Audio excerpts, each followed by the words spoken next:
ఓం గురుర్బ్రహ్మా గురుర్విష్ణు గురుర్దేవో మహేశ్వరః గురుర్సాక్షాత్ పరబ్రహ్మ తస్మై శ్రీ గురవే నమః. ఓం గురవే సర్వలోకానాం విషజే భవరోగిణాం నిధయే సర్వవిద్యానాం దక్షిణామూర్తయే నమః. ఓం శ్రీ గురుభ్యో నమః. మనకి పౌర్ణమి సందర్భంగా ప్రతి నెల జరిగేటువంటి కార్యక్రమంగా మనకి సద్గురు అనుగ్రహంతో ఈ కార్యక్రమం జరుగుతూ ఉంది. మనకి పెద్దలైనటువంటి వాళ్ళందరూ కూడా పౌర్ణమి రోజునే ఎక్కువగా కార్యక్రమాలను నిర్వర్తించడం జరుగుతూ ఉంది. అంటే నిండుతనంతో ఉండేటువంటి స్వరూపం పౌర్ణమి. అలానే గురుమూర్తి కూడా పూర్ణత్వాన్ని పొందినటువంటి వారు కాబట్టి అటువంటి పౌర్ణమి శక్తిని మనకి అందించడం కోసం ప్రతీ నెల ఈ పౌర్ణమి కార్యక్రమాలని నిర్వర్తించడం జరుగుతూ ఉంది.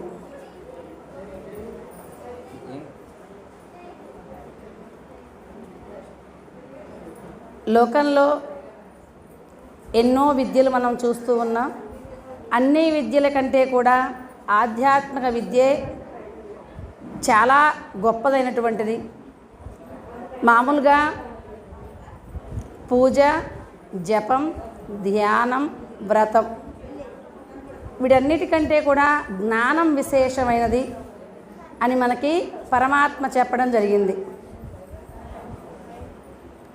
నాకు ఎవరు అంటే ఎక్కువ ఇష్టము అని అంటే జ్ఞాని త్వా ఆత్మైవ మే మతం. నాకు అందరికంటే కూడా జ్ఞాని అంటే మాత్రమే చాలా ఇష్టమైనటువంటి వాడు. ఎందుకని? మరి జ్ఞాని ఒక్కడే నీకు ఇష్టం. చతుర్విధ భజంతేమా జనాసుకృతినో అర్జున ఆర్తో జిజ్ఞాసు అర్ధార్థి జ్ఞానీచ భరతర్షభ. భక్తులకేం కొదవలేదు, 4 రకాలుగా ఉన్నారు. కానీ 4 రకాలుగా ఉన్నటువంటి భక్తులలో కూడా జ్ఞాని ఒక్కడే నాకు ఇష్టం. జ్ఞాని త్వా ఆత్మైవ మే మతం. జ్ఞానికి నాకు భేదం లేదు. ఎందుకని ఆ మాట భగవంతుడే చెప్పడం జరిగింది అని అంటే విచారణతో కూడినటువంటి జ్ఞానాన్ని, విచారణతో కూడి వైరాగ్యం కలిగి ఉన్నటువంటి జ్ఞానాన్ని ఎవరైతే పొందుతారో అటువంటి వారికి నీవు నేను అనే భేదం తొలగిపోయిద్ది. మనకి రామనామంలో చెప్తారు, నీవు నేనను భేదము తొలగిన నమశివాయ అమృతంలో నీవే నేనై ఉందునయావోం నమశివాయ నమశివాయ నమశివాయ ఓం నమశివాయ. ఎంతవరకు రావాలి మన విచారణతో కూడిన జ్ఞానం అని అంటే నీవు నేను అనే భేదం పోయిందాక రావాలి. మామూలుగా చెప్పుకునేటప్పుడు ఈ మాటలు చాలా ఇట్లానే ఉండాలి అని అనిపిస్తాయి. కానీ మనం అందరం ఒకే చోటికి వెళ్తున్నాం. 4 పొగిడారు, 2 మెదలకుండా ఊరుకున్నారు. గురువుగారికి ఆ అమ్మాయి అంటేనే ఎక్కువ ఇష్టం. అందుకని ఏది చెప్పినా కానీ ఆమెకే చెబుతారు. అంటే మామూలు వాళ్ళకి పక్షపాతం ఉంటుంది కానీ గురువుగారికి కూడా ఉంటుందా? అంటే 4 సార్లు అలవాట్లో వచ్చేసిద్ది. అదిగాక దగ్గరలో ఉన్నటువంటి వాళ్ళని పిలవడం ఎక్కువగా జరిగిద్ది. అంటే సేవ దగ్గరకు వచ్చిన తర్వాత కూడా భేదభావాలే. ఏదో నాకంటే ఎక్కువగా వాళ్ళని చూస్తున్నారు అనేటటువంటి భేదాభిప్రాయాలు. కానీ గురువుగారికి ఎవరంటే ఎక్కువ ఇష్టం అని అంటుందంటే తనకి శరీరం మీద కూడా భ్రాంతి లేకుండా ఎవరైతే కార్యంలో మమేకమై ఉంటారో వాళ్ళనే ఎక్కువగా పిలవడం కూడా జరిగిద్ది. మనకి బ్రహ్మంగారు ఉన్న సమయంలో సిద్ధయ్య గారిని ఎక్కువ పిలిచేవాడు. ఎందుకని? ఏ పని చెప్పినా కానీ మనకి శుశ్రూషలు 4: స్థాన, అంగ, భావ, ఆత్మ. ఇవి ఎక్కడ చెప్తున్నా కానీ ఆయన తను అందుకునేవాడు వాటి గురించి. గురుని సేవ ఎలా చేయాలి మనం అని అంటే,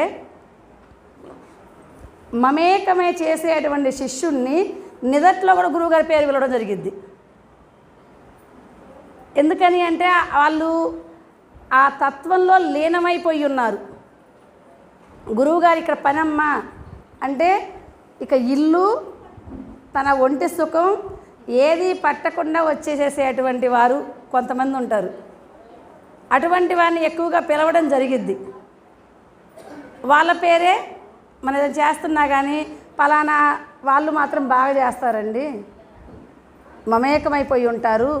ఏ కార్యమైపోయి ఉన్నా కానీ, ఇప్పుడు మన ఇంట్లో పెళ్ళి ఎవరన్నా వచ్చి చెప్తేనే పనులు చేసుకుంటాం కదా మనం. అమ్మాయి మీకు చీరలు తెచ్చుకున్నారా, వస్తువులు తెచ్చారా అని అంటేనే, లేదు మనం తెచ్చుకోము, ఇంట్లో ఖాళీకి కూర్చుంటాం. మన తల్లిగారి ఇంట్లో ఫంక్షను ఆమె చెబితేనే, లేదా ఇంటికి కూడా పోము. ఇలా కనుక మనం ఉంటే కార్యాలు మనకి ఇంట్లో ఎట్లయితే జరగవో, మరి గురువుగారి కార్యక్రమం ఎవరు చేయాలి? ఆశ్రమంలో కార్యక్రమం మరి గురువుగారు పిలవాలి కదా, గుర్తు చేయాలి కదా. పద్మక్కకి చెప్పింది, నాకేం చెప్పలా. ఇలా ఉండేటువంటి వారు సేవకే వచ్చింది అందరం. కానీ సేవలో కూడా నీవు నేననే భేదం పోవాలి. ఇక్కడికి ఎందుకు వచ్చాం? ఆశ్రమంలో ఉన్నటువంటి వాతావరణంలో మన శ్రమలు పోగొట్టుకోవడానికి వచ్చాం. మనకి భౌతికంగా ఉండేటువంటి కోరికలు, ఈర్ష్యలు, ద్వేషాలు పోగొట్టుడగడానికి ఆశ్రమం దగ్గరకు వచ్చాం. ఇక్కడికి వచ్చినాక కూడా నేను 10 ఏళ్ళు అవుతుంది వచ్చి ఆశ్రమం అన్నా తెలుసు, నీకు 2 ఏళ్ళే వచ్చి నీకేం తెలుసేరా? తెలియకపోతే అని చెప్తే నేర్చుకుంటారు కదా. ఇట్లా ఈ అభిప్రాయం ఉన్నా వాళ్ళే చేసుకుంటలే, మనకేం పని లేదు, వాళ్ళకేనంటలే. అంటే భేద అభిప్రాయాలు. గురువుగారి దగ్గరకు వచ్చి నా గుడి దగ్గరకు పోయినా పెత్తనం చేయాలని చాలామంది ఉంటారు. గుడి కాడికి పోయినా పెత్తనమే కోరుకుంటారు, గురువు కాడికి పోయినా పెత్తనమే కోరుకుంటారు. 4 రోజులు ఒక సంఘంలో కనుక ఉంటే ఎమ్మటి అటాచ్మెంట్ ఎలా ఉంటుంది? బాహ్యంగా ఉండే ఏ ఆలోచనలు అయితే మనకి ఉంటాయో ఇక్కడ కూడా అవే ఉన్నాయనుకో, వాళ్ళు జ్ఞాని అవుతారా? జ్ఞాని ఆత్మైవ మే మతం. మరి జ్ఞానస్వరూపుడు నేనే అని చెప్తున్నాడు కదా. నేనే అని చెప్పాలి అంటే వాడికి ఏముండకూడదు? నీవు నేను అనే భేదభావం ఉండకూడదు. శ్రీరాముడికి ఒక నమ్మకం, ఆంజనేయుడైతే ఈ కార్యాన్ని సమర్థవంతంగా నిర్వర్తిస్తాడు అని. అందరికీ 4 దిక్కులకి పంపించారు, కానీ హనుమంతుడి చేతిలోనే ఉంగరం పెట్టాడు. ఆయనకు ఉంగరం ఆయనకే ఎందుకు ఇచ్చాడో తెలియదు. అంటే ఫస్ట్ పరిచయం నేనే కదా, అందుకని నాకు ఇచ్చాడు ఉంటాడు అనుకుండు. కాదు, కార్య సమర్థతను. ఈ కార్య సమర్థత కోసం సీతని అన్వేషించి ఇంకా నెలగడువే ఉంది, పోలేకపోతున్నాను, మా తనువుల్ని చాలించినా ఏమీ లేదు అని అనుకొని ఒక నది ఒడ్డున కూర్చొని ఉంటే, అప్పుడు సంపాద అనుకుంది నాకు ఆహారం బాగా దొరికిందిలే, వీళ్ళందరూ ఉపవాసాలను చచ్చిపోతారంట, చచ్చిపోతే వాళ్ళందరి శరీరాలు మొత్తం నాకే పనికి వస్తాయి కదా అని. అప్పుడు చెప్పారు, మనకంటే ఆ గద్దే మంచి నయం కదా, తన శరీరాన్ని మొత్తాన్ని కూడా సీతను వెళ్ళకుండా తీసుకెళ్ళడానికి ఉపయోగపడింది అని సంపాది తమ్ముడు. అయితే ఆ పేరు విన్న తర్వాత సంపాదికి అనిపించింది, ఆయన నా తమ్ముడే, చనిపోయాడా? అవును, సీతాన్వేషణలో రావణాసుడు తీసుకెళ్తుంటే రావణాసుడికి అడ్డుపడ్డందుకు రెక్కలు విరిచేశాడు, ఆయన చనిపోయాడు. శ్రీరాముడు ఆయనకి తన తండ్రి లాగా భావించి దహన సంస్కారాలు నెరవేర్చారు. అయ్యో మా తమ్ముడంటే చాలా ఇష్టం, కానీ అలాంటి తమ్ముడిని కాపాడుకోలేకపోయాను. మా తమ్ముడు చేసే కార్యమని నెరవేరుద్దామని నాకు చేత కాదు అంటే మీరు ఎందుకు బయలుదేరారు? సీతాదేవిని ఒకరు తీసుకెళ్లారు రావణాసురుడు, ఆయన కోసం వెళ్ళే వాళ్ళు ఎక్కడున్నారో తెలియదు. ఈ సముద్రం అవతల 100 యోజనాల దూరంలో ఆమె అశోక వనంలో ఉన్నది. చూడగలుగుతున్నా కానీ పోలేను, నా రెక్కలు లేవు. కాబట్టి మీలో ఎవరైనా పోగలిగితే మరి పోవచ్చు అని చెప్పారు. అందరూ వాళ్ళ కేటగిరీ లెక్కేసుకున్నారు.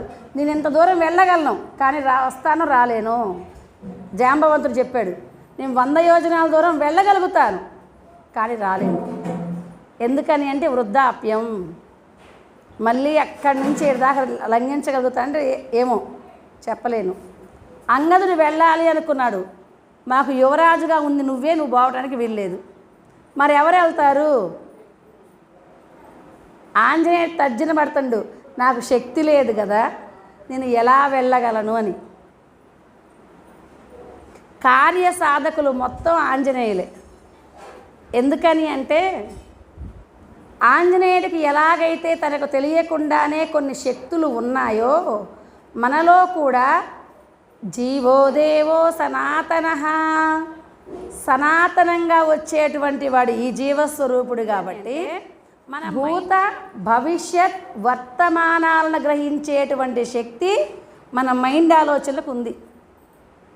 కానీ ఎందుకని మనకు అన్ని ఆలోచనలు అందడం లేదు అని అంటే భగవద్గీత చెప్పింది, ధూమేనా మ్రియతే వహ్నిః యదాదర్శో మలేనచ యదోల్భేనావృతో గర్భః తదా తేనే దమావృతం. అద్దం ఉంది కానీ కనపడటం లేదు అంటున్నాం. అదేంది అద్దం 2000 పెట్టి తెచ్చింది నేను, నువ్వు 2000 పెట్టి తెచ్చినా కానీ దానికి మొత్తం మురికే ఉంది. ఇప్పుడు మరి ఏం చేస్తే అద్దం కనపడిద్ది? అద్దానికి ఉన్న మురికిని తొలగిస్తే అద్దం కానొచ్చిద్ది. పెద్ద పనేం లేదు, మురికిని చూడడం నేర్చుకుంటే చాలు. అద్దం కొనకు రావాల్సిన అవసరం అయితే లేదు. అద్దం బాగదని కొనక్కొస్తే మళ్ళీ ఆ అద్దం ఏమైనా మురికి పట్టదని ఉందా? ఉన్నదాన్ని తుడుచుకోవడం నేర్చుకుంటే చాలు. అలానే ధూమేన మ్రియతే వహ్నిః, పొగ పట్టి ఉంది, దాన్ని ఊదటం కనుక నేర్చుకుంటే దానిలో ఉన్న అగ్ని బయటపడిద్ది. అలానే మనలో కూడా అజ్ఞానం అనేటువంటి కార్యం వల్ల జ్ఞానం అనే విచారణ కుదరడం లేదు. మరి దీనికి ఏం చేయాలి అంటే మహాత్ములు చెప్పినటువంటి విచారణని మనం చేసుకోవడానికి ప్రయత్నం చేయాలి. గురువుగారు చెప్తారు, శాస్త్రం చెప్తుంది, కానీ గురువుగారు చెప్పినంత మాత్రానే మనం బాగుపడతామని లేదు. శాస్త్రం చూపించినంత మాత్రం మనం బాగుపడేది లేదు. శాస్త్ర దృష్టం గురోర్వాక్యం స్వ అనుభవం.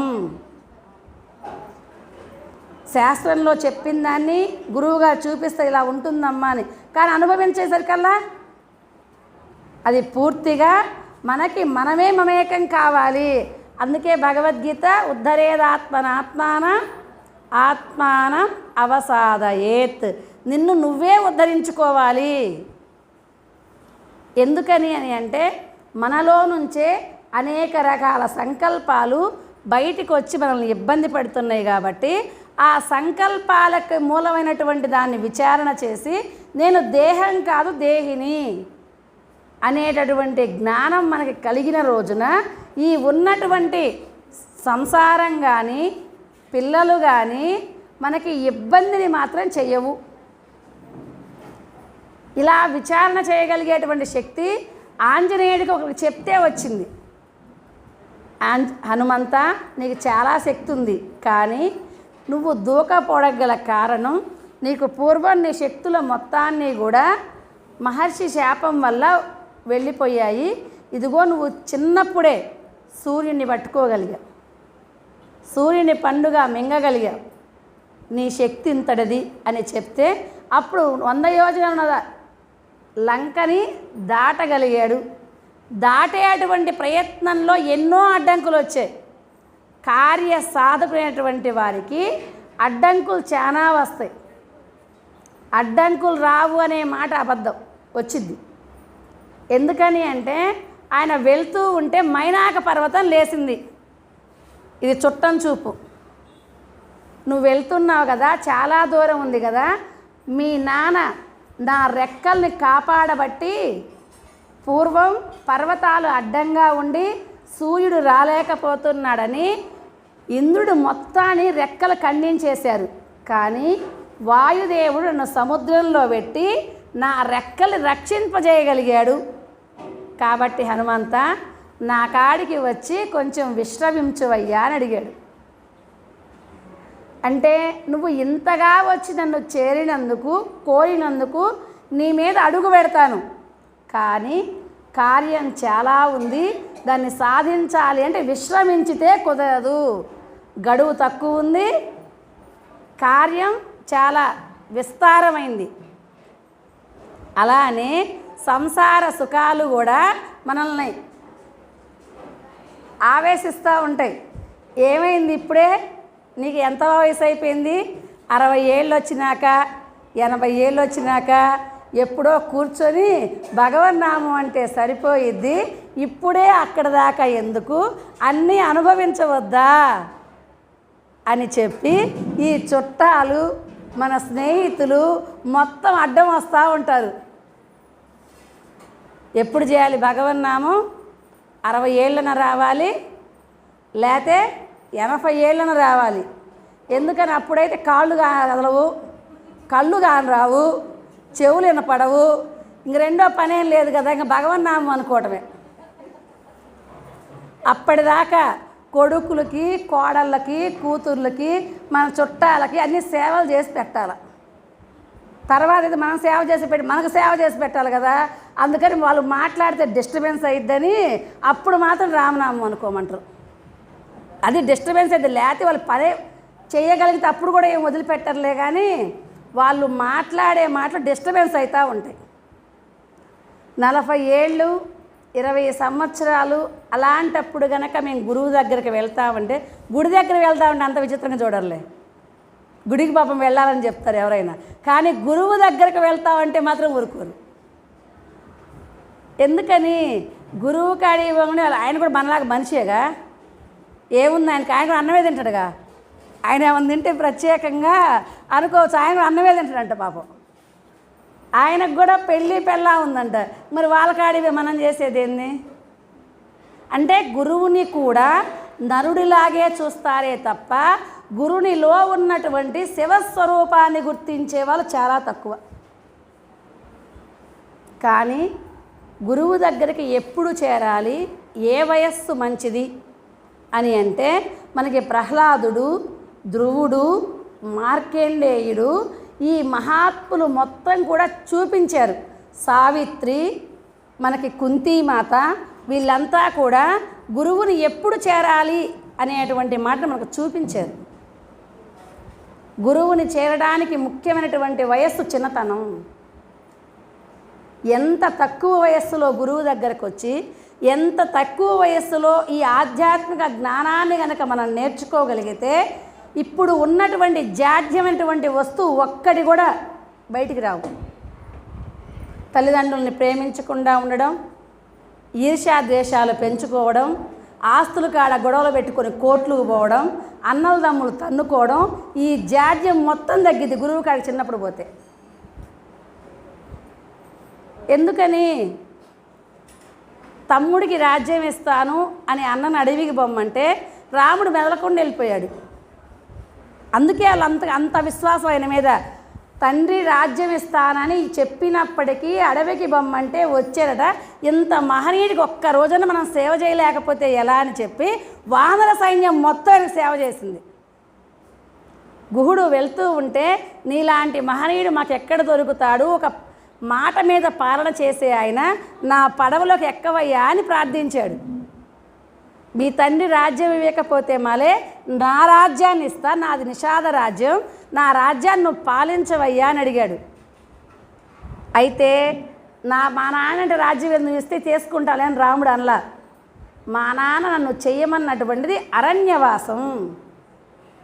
ఆయన ఎక్కడ ఉండమంటే నేను అక్కడ ఉంటా. ఇప్పుడు నాకేం ఇబ్బంది? నన్ను పెంచేటప్పుడు ఒక మహర్షి నన్ను అడిగితే పంపించడానికి ఎంత బాధపడ్డాడో మా నాన్న నాకు తెలుసు. అలాంటి మా నాన్న ఇలా అడవికి బొమ్మన్నాడు అంటే ఏ బృహత్ కార్యం అక్కడ జరగనున్నదో, పెద్దల మాట ఊరకపోదు అని చెప్పి తను అరణ్యాన్నే ఎంచుకొని వెళ్ళాడు రాముడు. అటువంటి రాముడు చేసినటువంటి బాధ్యతని మనం చేసుకోగలిగితే అన్నల తమ్ముల చిన్న చిన్న గొడవలు ఉండవు.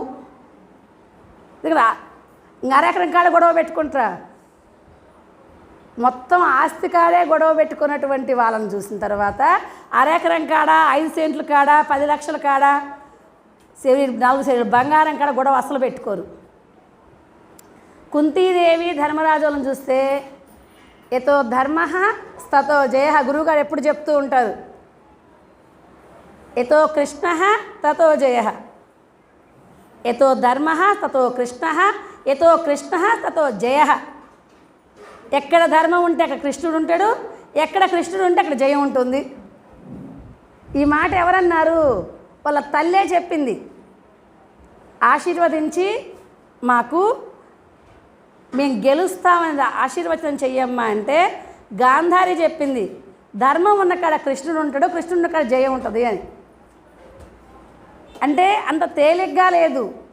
ధర్మాన్ని ఎవరైతే పట్టుకుంటారో వాళ్ళు కొడుకైనా కోడలైనా ఎవరైనా సరే వాళ్ళకల్లే ఉంటుందే తప్ప మనవాడు మంచివాడు అని మనం అనుకోగానే ధర్మం మాత్రం దానికల్లా అనుకోదు. గాంధారికి కూడా తెలుసు తన కొడుకులు గెలవరు అని చెప్పి, కానీ తల్లి కాబట్టి ఆ మాట అనలేదు. ఇలాంటి ధర్మాచరణ కలిగినటువంటి మాటల్ని పిల్లగాళ్ళు గనక విన్నట్లయితే ఎప్పటికైనా సరే ఈ చిన్న చిన్న గొడవల జోలు కానీ పెద్దల్ని ప్రేమించకుండా ఉండేటువంటి విషయాల్లో కానీ మనస్సు మారదిక. పెద్దల్ని ఎలా చూడాలి, ఎవరిని ఎలా ప్రేమించాలి అనేటువంటి విషయాల్ని మనకి భారతం, భాగవతం, రామాయణం విశేషంగా చెప్పడం జరిగింది. అటువంటి గ్రంథాలను గనక చిన్నప్పటి నుంచే పిల్లలకు గనక చెప్పగలిగితే ఎవరితో ఎంతవరకు సహవాసం చేయాలి, ఎవరి సహవాసం చేస్తే మనకు మంచిది. కృష్ణుడు ధర్మరాజు సహవాసం చేశారు, అదే వాళ్ళ మామ శకుని దుర్యోధనుడు సహవాసం చేశారు. ఇద్దరిది విడదీరాని సహవాసాలే, కానీ ధర్మపూర్వకంగా నడిచేవాడి సహవాసం చేసినటువంటి వాడికేమో కీర్తి, రాజ్యం, క్షేమం 3 చేరాయి. అధర్మంగా నడిచేవాడి సహవాసం చేసేటువంటి వాడికి కీర్తి లేకుండా పోయింది, వంశనాశనం అయ్యింది, క్షేమ సమాచారం లేకుండా పోయాయి. ఇద్దరి మాటలే, కానీ క్షేమ సమాచారం కోరేటువంటి వాడు అవసరమైతే తిట్టైనా సరే వాడి మనసు మారుస్తాడు. నిజంగా మన మేలు ఎవరైనా కోరుతున్నారు అంటే మనం తప్పు చేసేటప్పుడు మన మీద కోప్పడే వాళ్ళు నిజంగా మన మేలు కోరుతారు. ఈ మాట ఎవరు చెప్పారు అని అంటే భగవద్గీతలో కృష్ణ పరమాత్మ చెప్పిండు. క్లైభ్యం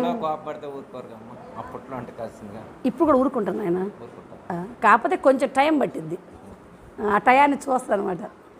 క్లైభ్యం మాస్మగమపార్థ నైతత్వయుపపద్యతే క్షుద్రం హృదయ దౌర్బల్యం త్యక్తోత్తిష్ట పరంతప. ఇక్కడ చెప్పిన మాట నిజంగా తిప్పి బజార్లో ఊరుకోరు. ఎందుకని అంటే సవ్యసాచి అని అర్జునుడికి పేరు. అంటే 2 చేతులతో బాణం వేయగలడు, 1000 మంది యోధుల్ని ఒక్కసారే నిగ్రహించగలడు. ఇంతటి సామర్థ్యం ఉన్నటువంటి వాడు నపుంసకుడు అని తిట్టిండు. అరే నిన్నటిదాకా వేసి వేసుకున్నావు కదా బృహన్నల వేషం, ఆ పేడితనం ఇంకా బాగలేదా ఏంది నీకు? ఎక్కడికి వచ్చినాక నేను రాజ్యం చేయనంటావు? ఇది నపుంసకుడు మాట్లాడే మాటలు. ఎంతటోడిని అన్నాడు? 1000 మంది జనాన్ని ఒక్కసారిగా నిలవరించగలిగినటువంటి సవ్యసాచి అన్నాడు. క్లీభత్వాన్ని పొందక నపుంసకత్వాన్ని పొంద మాకు, ఆడామగ కానీ మాటలు ఇక్కడ మాట్లాడ మాకు అని. ఎంతమందిలో? 18 అక్షోహిణుల సైన్యం మందిలో. 18 అక్షోహిణుల సైన్యంలో మధ్యలో ఉన్నారు. మధ్యలో ఉన్నప్పుడు ఈ మాట మాట్లాడాడు. కానీ ఓర్చుకొని ఉండాలిగా. అసత్యం చెప్పాడా? సత్యమే చెప్పిండు. నిన్నటిదాకా ఏసం వేసావు, ఆ ఏషం ఇంకా పోలేదా? మనకి పాత్రలు ఎక్కుతూ ఉంటారు. ధర్మరాజు గారి పాత్ర, దుర్యోధనుడి పాత్ర, నాటక స్టేజీ మీద ఎక్కిన తర్వాత, స్టేజీ మీద ఎక్కినప్పుడు అయ్యా ధర్మరాజు గారిని నేను పొల్లైన అనుకో, వాడు ప్రయోజనం లేదు. దిగొచ్చినాక ఏందిరా పుల్లయ్య అని పలకలేదు అనుకో, నేను ధర్మరాజుని కదా అంటే, స్టేజీ మీద ఎక్కినప్పుడు పుల్లయ్య అంటే ఊరుకోరు, స్టేజీ దిగినాక ధర్మరాజు అంటే ఊరుకోరు. ఎక్కడ వేయాల్సిన పాత్రని అక్కడే వేయాలి, అదే సమయంలో వేయాలి. అలానే మామూలుగా ఉన్నంతసేపు నువ్వు ఈ మాటలు మాట్లాడితే ఏం పర్వాలేదు, ఇబ్బంది లేదు. కానీ ఎంతమందినైనా సరే నువ్వు రాజ్యం వదిలి వెళ్ళిపోయేటప్పుడు నువ్వు చూపించిన బాటే. ఇసుక రాల్చుకుంటూ పోయాడట అర్జునుడు.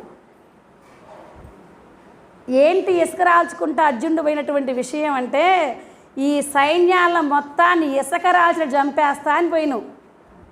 అర్జున నీ నిర్ణయం చెప్పవయ్యా అని చెప్పి నేను మధ్యవర్తిగా వెళ్ళేటటువంటి సమయంలో నిన్ను అడిగా, బావా అందరూ ఒప్పుకుంటేనా మా రాజ్యం మాకు ఇస్తే పర్వాలేదు, ఒకవేళ మా రాజ్యం మాకివ్వను అని చెప్పి గనక యుద్ధము అని అన్నారంటే వాళ్ళల్లో ఒక్కళ్ళు కూడా మిగలరని చెప్పు అని చెప్పిండు. నువ్వు చెప్పిన మాటేగా, నేను అక్కడ చెప్పు వచ్చాగా. ఇలా యుద్ధానికి వచ్చిండ్రుగా, యుద్ధానికి వచ్చినటువంటి సమయంలో యుద్ధం చేయనంటే ఏం చేయాలి? సరే యుద్ధానికి పోకపోతే సరే ఏమో అనుకోవచ్చు, కానీ యుద్ధానికి పోయిన తర్వాత ఆ పని చేయనంటే కుదరదు. అందుకని నువ్వు సుముఖుడివై వెళ్ళావు కాబట్టి కర్తవ్యం దైవమాహ్నికం, నువ్వు చేసేటువంటి పని నువ్వు చేసి తీరవలసిందే. ఇక మంచి చెడు అంటావా, పుణ్యం పాపం అంటావా, ఎవరి ప్రాప్తం వాళ్ళది. నీదని చేసావనుకో బంధనం. నేను నిమిత్త మాత్రుణ్ణి మాత్రమే, నిమిత్త మాత్రం భవ సవ్యసాచిన్. నిమిత్త మాత్రుడిగా ఉండి ఇది లోకంలో నా వంతు నిర్వర్తించవలసినటువంటి కార్యక్రమం అని కనుక నిర్వర్తిస్తే నీకు ఈ కర్తవ్యం అంటుకోదు అని చెప్పి కృష్ణుడే తనని యుద్ధం చెయ్యను అని కూర్చున్నటువంటి వాడిని. మనకు చాలామంది చెప్తుంటారు కృష్ణుడు యుద్ధానికి భలే ప్రోత్సహించాడండి, కృష్ణుడు యుద్ధాలు చేయమంటాడు, అందరిని చంపమంటాడు కదా అని. కృష్ణుడు యుద్ధం చేయమని ప్రోత్సహించాల. యుద్ధం చెయ్యాలని వచ్చినటువంటి ఒకడిని తన కర్తవ్యాన్ని తాను పాలించకపోతే అది అధర్మము అని చెప్పాడు. యుద్ధం చేయమంటే కృష్ణుడి పని కాదు, యుద్ధం చెయ్యొద్దని చెప్పి కృష్ణుడే రాయబారిగా వెళ్ళాడు. యుద్ధం ఆపేసేయండి, యుద్ధం బలవత్తరమయ్యింది, మీకు ఇబ్బందులు చాలా ఉన్నాయని చెప్పి వీళ్ళకల్లి మాట్లాడి వాళ్ళకల్లివే చెప్పాడు. ధృతరాష్ట్రుడికి మళ్ళీ హింట్ ఇచ్చాడు, తన విశ్వరూపాన్ని చూపించాడు. ఈ కర్ణుణ్ణి వీళ్ళని నమ్ముకొని నువ్వు యుద్ధం చేస్తున్నావేమో, ఇలాంటి కర్ణులు 10,000 మంది ఒక్కసారిగా వచ్చిన నువ్వు ఒక్కడొస్తే అని చెబుతున్నావేమో. ఒక్కడొస్తే కాదు, కర్ణుడు 10,000 మంది వచ్చినా సరే అక్కడ చావటం గ్యారెంటీ, దీంట్లో ఎదురు లేదు. అసలు నువ్వు ఏం చూసి ఈ కర్ణుడిని నమ్మిను? ఒక్కసారన్నా నీకు వీడి వల్ల వాళ్ళు గెలుస్తాడని నమ్మకం వస్తే అంతే మాలే. గంధర్వుడు దుర్యోధన దేశ పెట్టేటప్పుడు కర్ణుడు పక్కనే ఉన్నాడు, గంధర్వులు తీసుకోకుండా ఆపలేకపోయిండు. సరే యుద్ధం తిప్పలు దేవుడికి ఎరుగులే, కనీసం గంధర్వుడు దుర్యోధన్ని తీసుకోలేకుండా ఒక్కడ ఆపలేకపోయిండు. అప్పుడు పోయిండు. గో సంపదను తీసుకొని విరాట్ రాజు నగరం నుంచి వచ్చేటువంటి సమయంలో అప్పుడు కూడా కర్ణుడున్నాడు. భీష్ముడి ఒక్కడి పిలక తప్ప అందరి తలపాగాలకున్న కుచ్చులు కోసుకొని వచ్చిండు అర్జునుడు. అప్పుడు కర్ణుడు ఉన్నాడు. మరేం చేసిండు? దుర్యోధనుడి తలకి పాగాగా ఉన్నటువంటి వాటి కుచ్చులు కోసపోతుంటే మెదలకొండుకుండే కుతెక్ కోసినట్టయితే అప్పుడు కుచ్చులు వేయమని అడిగింది కాబట్టి ఆ పాగాకున్నటువంటి కొంత గుడ్డను కోసుకొచ్చిండు. అదే కుతికలు కోస్తే ఏం చేయలేరు కదా. మరి వీడిని నమ్ముకొని నువ్వు యుద్ధం చేస్తావా అని చెప్పి కృష్ణుడు చెప్పిండు. కానీ వినల. మనకి ఎప్పుడైతే చెడు భావాలు కలిగి ఉన్నాయో, చెడు రోజులు ఉన్నాయో, మంచి విషయాలు వినబుద్ధి కాదు, దాంట్లో ఉండబుద్ధి కాదు. ముందు మన సమయం ఇంకది. అలాంటి సమయంలో ఎవడొచ్చి మంచి చెప్పినా కానీ అది అర్థం కాదు. అందుకని కృష్ణుడు కార్యాధ్యేయ వచ్చినటువంటి వాడిని తిట్టి కూడా పంపించిండు. నపుంసకుల్లాగా ఉండమాకు, యుద్ధం చెయ్యి. ఎందుకు? మేలు కోసమే. ఇక్కడ నిన్ను నమ్మి యుద్ధం జరుగుతుంది, ఆ యుద్ధానికి కావాలని నువ్వు వచ్చావు, చెయ్యడం నీ కర్తవ్యం. సాధన చేసేటువంటి వారిని వెనక్కి పీకేటువంటి కొంతకాలం గురువు గారి కాడికి వచ్చి వెనక్కి మళ్ళేటువంటి వాళ్ళని మహాత్ములు అరుస్తారు. ఏముంది ఈ సంసారంలో? ఈ దేహం అనేటువంటి దాన్ని అద్దె ఇల్లుగా నువ్వు పొందొచ్చావు. దీని లోపల ఈ సుఖాలే నువ్వు మమేకం అనుకొని బ్రతుకుతూ ఉన్నావు. మళ్ళీ ఈ శరీరాన్ని వదిలిపెడితే మళ్ళీ శరీరాలే రావాల్సిందే. శరీరానికి అతీతుడై ఒక అధిష్టాన చైతన్యం నీలోనే ఉన్నది. అదే పరమాత్మ స్థానం. దాన్ని గుర్తించినట్లయితే ఈ దేహంలో ఉన్నటువంటి తాపత్రయ బంధాలు నిన్ను దూరం చేస్తాయి. కాబట్టి నీ సాధన ఎందుకు ఆపుతున్నావని గురుమూర్తి గారు వస్తారు. ప్రేమగా అరిచేవాళ్ళు కొంతమంది, తిట్టి చెప్పేవాళ్ళు కొంతమంది, కొట్టి చెప్పేవాళ్ళు కొంతమంది. మా గురువుగారు కొట్టే చెబుతుంట, మొండలారా. ఎందుకు వచ్చింది ఇక్కడికి? ఆయన భాష కొంచెం వేరుగా ఉంటుంది. అసలు ఇల్లు కాదనుకునరా. ఇప్పుడు మీ ఇంట్లో ఉన్నట్లయితే మరి మీ భర్తకో మీ పిల్లలకు సేవ చేసేవాళ్ళుగా, అది కానీ వదలుకొని వచ్చిందిగా. ఒంటి సుఖం కాదనుకుని ఇక పొద్దుగా జరి కూర్చుంది. మరి ఈ సమయంలో కూడా ముచ్చట్లు చెప్పుకుంటామంటే మీరు ఎందుకు వచ్చింది అసలు? అటు ఇంటి సుఖం, ఇటు ఒంటి సుఖం, ఇటు నా గొంతు సుఖం, మొత్తం 3 పోయి ఏం చేస్తారు మీరు? ఏదో ఒకటి మళ్ళీ పౌర్ణమి కదా వచ్చేది అని ఇంకేడం లేస్తే ఎదురు పాపం 3 కూర్చుంటారంట. సుబ్బమ్మమ్మ, చెంచమమ్మ అని. వాళ్ళని పోయి ఒకటి పీకేవాడంట అసలు. చెంచమమ్మ అని వాళ్ళని పోయి ఒకటి పీకేవాడంట అసలు. తిట్టంగా కొట్టేవాడంట అసలు. కొట్టినాక తర్వాత వాళ్ళు పాపం మొహమాట పెట్టుకొని ఉంటే మిమ్మల్ని కాకపోతే ఓర్ని అనేది. వాళ్ళందరినంటే ఉంటారు. ఈ మాయ బొమ్మలు పోయేయే. ఈ పోయే బొమ్మల్లో కాస్త నిలబడేది మీరే. అందుకే మిమ్మల్ని అనేది. మీ పాపిష్టి మహాకు నా చేయి కూడా వస్తుంది. వీళ్ళంటే జ్ఞానులు కాబట్టి వీళ్ళకాడికి నా చెయ్యి వచ్చింది. కానీ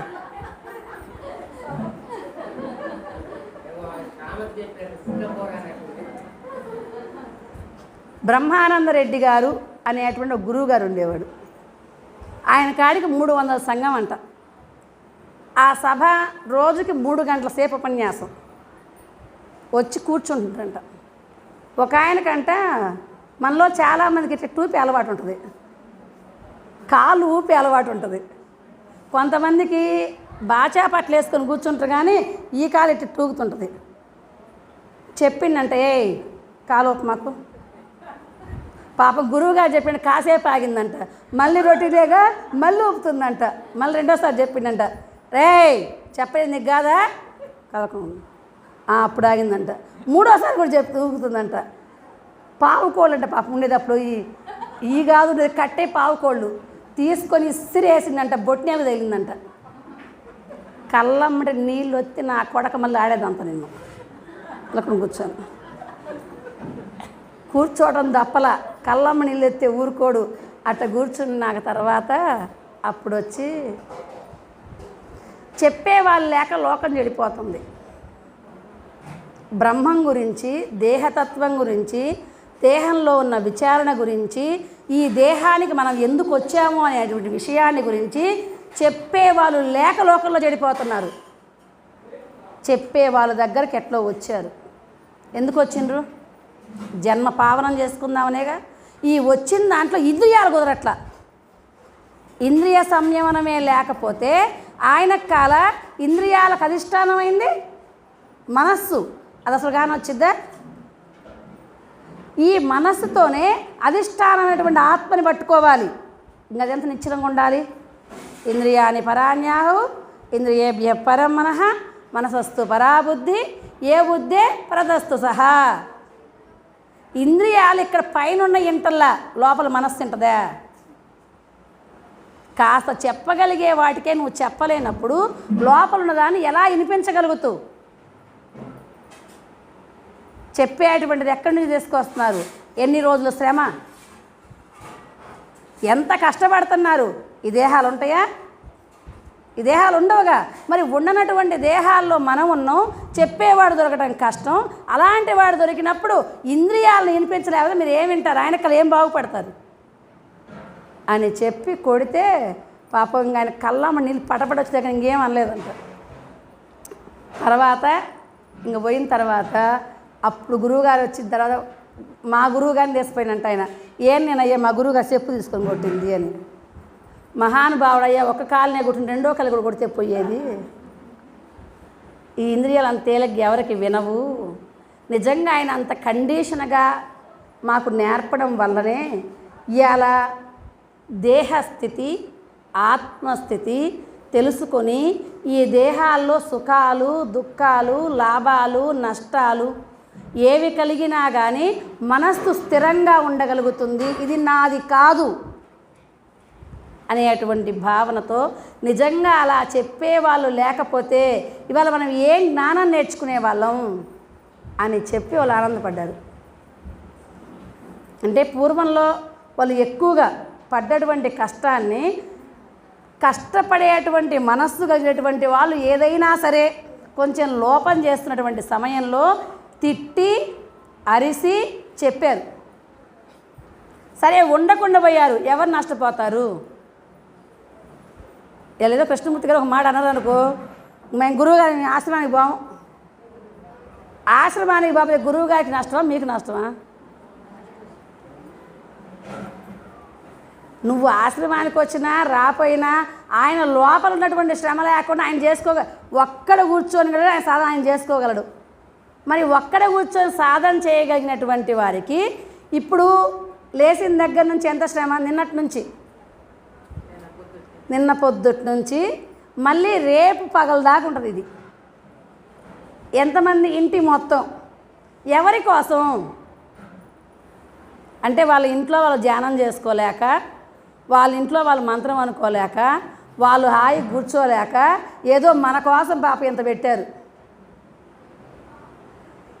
మా జీవితాలు ఏమైనా కానీ ఉన్నటువంటి భక్తుల్లో కలిగేటువంటి ఆనందాన్ని వాళ్ళు జ్ఞానాన్ని నేర్చుకుంటే చాలు అని ఎరుకగలిగే వారికి ఏ పాటి మరుపున్న కాలమెల్ల వృధగా గడచిపోవు. ఎరుకకెల్లా మరుపు పరమశత్రువు కదా. కాళికాంబ హంస కాళికాంబ అని బ్రహ్మంగారు చెప్పారు. తాను తెలుసుకున్నటువంటి జ్ఞానాన్ని లోకానికి అందించి లోకంలో ఉన్నటువంటి అజ్ఞానాన్ని పారద్రోలేటువంటి విశేషమైన స్వరూపురే గురువు. అటువంటి గురువు దగ్గరకు వచ్చిన తరువాత మనం కూడా కష్ట నష్టాలకి ఓర్చుకొని ఇక్కడ దాకా వచ్చాం కాబట్టి వచ్చిన దాంట్లో మమేకవడానికి ప్రయత్నం చేయడం, ఈ విన్న విషయాలను ఇక్కడే కాకుండా మళ్ళీ శ్రవణం చేసాం. శ్రవణం చేసినంత మాత్రమే జ్ఞానం రాదు. శ్రవణం చేసింది మళ్ళీ మననం చేయాలి. ఒక పశువులే తిన్న ఆహారాన్ని మళ్ళీ ఇంటికి పోయి నెమర వేస్తాయి. నెమర వేస్తేనే వాటికి అరుగుదల. అలానే ఇక్కడ వినిపోయిన దాన్ని మళ్ళీ మనం మననం చేసి ఆ మననం చేసిన దాన్ని నిధిధ్యాసనలో పెట్టుకుంటే మనకి కష్ట నష్టాల సమయంలో లాభసుఖాల సమయంలో ఇవన్నీ వస్తాయి. నిజమే, హరిశ్చంద్రంత వాడికి తన రాజ్యాన్ని వదిలిపెట్టి పోవాలన్న తృణప్రాయంగా వదిలేశాడు. ఏముంది మనకు వచ్చిన కష్టం? ఇంతకంటే ఏమన్నా ఎక్కువగా వస్తాయి కష్టాలు అని చెప్పి ఎవరికి వారికే ధైర్యం వచ్చిద్ది. అటువంటి ధైర్యాన్ని పొందాలి అని అంటే సాధకుడు కడుజాగరూకుడై ఈ చెప్పేటువంటి విషయాలు గురువుగారు అంతే చెబుతులే, అందరూ కుదురుతుంది. ఇంకా వాళ్ళు చేసిన శ్రమ మొత్తం దండగే. వాళ్ళే చెప్పుకుంటారు, మనకేముంది, మనకు కాదుగా. అది మనం గనక మమేకం కాగలిగామనుకో, మన గురువుగారు చెప్పారు కదా, పాపం సతీ సావిత్రి ఎంత కష్టపడింది. అత్తామామలకు కళ్ళు లేకపోయినా, తన భర్త చనిపోతాడని తెలిసినా ఆయనతోనే ఉండి రాజ్యాన్ని వాళ్ళ తండ్రి కాడ ఉన్న ఇక్కడ మళ్ళీ గుడిసెలో బ్రతికిందంటే ఆమె కష్టం ఎంత ఉంటుంది. వాళ్ళు నడిచి చెప్పినటువంటి బాధలు. సీతమ్మ గారి గురించి కూడా చెప్పారు. భర్త వెళ్ళిపోయి, చిన్న పిల్లగాడుండి, పిల్లగాడు వెళ్ళిపోయి, అయినా జీవన విధానం ఎలాగుంటుందో తెలియక అటువంటి సమయంలో గురువుని చేరి వీటన్నిటికంటే ఆధ్యాత్మిక మార్గమే ఉన్నతి అని చెప్పి దాంట్లో నడిచి ఆ నిలబెట్టేటువంటి మహనీయ మూర్తి కదా ఇలాంటి స్థానాన్ని ఏర్పరిచింది. ఆమె సాధనే కదా మన లోపల ఇలా ప్రకాశిస్తుంది అని నిజంగా తెలుసుకుంటే మనకు కష్ట నష్టాలు ఇబ్బంది చేస్తాయా? ఈ సుఖాలు అనేటువంటి వాటిని ఆంజనేయుడు ఎలాగైతే ఒక కాలు పెట్టి ఎమ్మటే పోగలిగాడో, ఈ సుఖాలను కూడా తృణమాత్రంగా. తరువాత సింహిక అనేటువంటి ఒక రాక్షసు వచ్చింది. సింహిక అనేటువంటి ఒక ఆమె వచ్చి, నిన్ను ఒకసారి నేను పరీక్ష చేయాలనుకుంటున్నా. ఏం పరీక్ష? నువ్వు నా నోట్లో పోయి రావాలి. సరే అని చెప్తే ఈయన కొంచెం నోరు తెరవడం కొంచెం పెరిగిండు, మళ్ళీ ఇంకొంచెం నోరు తెరిసింది, ఇంకొంచెం పెరిగిండు, ఇంకొంచెం నోరు తెరిసింది, ఇంకా కొంచెం పెరిగిండు, ఇంకా కొంచెం నోరు తెరిసింది. అప్పుడు ఎమ్మటే అణువులాగా మారి దోమలాగా నోట్లో వాను పోయిండు, వాను వచ్చిండు. అప్పుడు ఆ నోరు మూసే లోపల వచ్చేసింది. అలానే మనకి కూడా కొంతకాలానికి పోయిన తర్వాత పాపం అభిమానం అవమానాలు రెండు ఉంటాయి. బాగా కొంతకాలం జనాలు ఎత్తుతారు, మీ అంత గొప్పోళ్ళు లేరండి, మీరు ఎట చేస్తారండి, ఎట చేస్తారని. ఇదే జనం ఒక రోజున ఎత్తి కిందేయటానికి కూడా రెడీగా ఉంటారు. అటువంటి సమయంలో ఎలాగైతే ఆంజనేయుడు దోమలాగా పోయి వచ్చిందో, ఈ రెండింటికి నిలబడేటువంటి వాడు స్థితప్రజ్ఞుడు. అంటే అభిమానాలకు కానీ అవమానాలకు కానీ రెంటికి పొంగకుండా కుంగకుండా ఉండేటువంటి లక్షణాన్ని గురుమూర్తి ముఖతః సాధకుడు నేర్చుకొని ఆ స్థానంలో నుంచి బయటికి రావాలి. అంటే మనం వెళ్ళేటువంటి సమయంలో సాధకుడికి ఎన్నో పరీక్షలు, ఒకటే రాదు. కొన్నాళ్ళ పాటు చెప్తారు బాగా, గురువుగారు అసలు మీరు మాట్లాడుతుంటే మామూలుగా ఉండదండి, మీరు చెప్పినట్లు ఎవరు చెప్పరండి, అబ్బో అని బాగానే చెప్పేవాళ్ళు ఉంటారు. కానీ గురువుగారు ఏదైనా మాటల మధ్యలో ఒక్క మాట, మొన్న పాపం గరికపాటి గారిని అన్నారు గుడ్డు విషయం, ఆయన అన్న విషయం వేరు, వీళ్ళు అర్థం చేసుకుంది వేరు. అది తప్పు కూడా కాదు, కానీ అలాంటి విషయాలలో అర్థం చేసుకోకుండా మాట్లాడే వాళ్ళు చాలామంది ఉంటారు. అంటే మహాత్ములు చెప్పినటువంటి మాటలు ఎడిపోతాయో, ఒక్క మాట గనక ఏదైనా గనక అన్నట్లయితే ఆయన అంత పెద్ద ఆయన అనవచ్చా? ఇన్ని విషయాలు మంచి చెప్పాడే, ఒకవేళ తొందరపాటు ఒక మాట వచ్చిందనుకో అదంతా చెడ్డదైద్దా? అంటే ఎత్తినటువంటి వాళ్ళే ఒక్కసారిగా దించేయడానికి కూడా వెనుకాడరు. ఎందుకంటే నోరే కదా. ఈ రెండిటిని తట్టుకోగలిగేటువంటి విధానంతో సాధకుడు ముందు ఉండగలగాలి. చెప్పాడు కదా, మానాభిమానయోతుల్యో మిత్రాది పక్షయోహో, అంటే మానవ అభిమానం యందు సమత్వంగా ఉండాలని చెప్పి మనకి భగవద్గీత 12వ అధ్యాయాల్లో 36 లక్షణాలు చెప్తాడు, భక్తులకు ఉండవలసిన లక్షణాలు. ఇన్ని లక్షణాలతో కలిగి ఉంటే వాళ్ళు సాధకులు. తరువాత సింహిక ఇంకొక ఛాయాదేవక ఉంటుంది. ఆమె ఆంజనేయుడు వెళ్తూ ఉంటే కిందుండి తన ఛాయను పట్టుకొని ఉంటుంది, వెళ్ళేటువంటి క్రమాన్ని ఆపడానికి. అటువంటి ఆమెను గ్రహించి కూడా ఆంజనేయుడు ఆమెను చంపి ముందుకెళ్ళగలుగుతాడు. అలానే మనకి ఉన్నటువంటి మనం చేసే పనుల్లో ఒక పేరు బయటికి వెళ్తూ ఉంటుంది కదా, ఆ పేరును చెడగొట్టడానికి ఎవరో ఒకళ్ళు పాప యుద్ధ కంకణం కట్టుకుంటారు.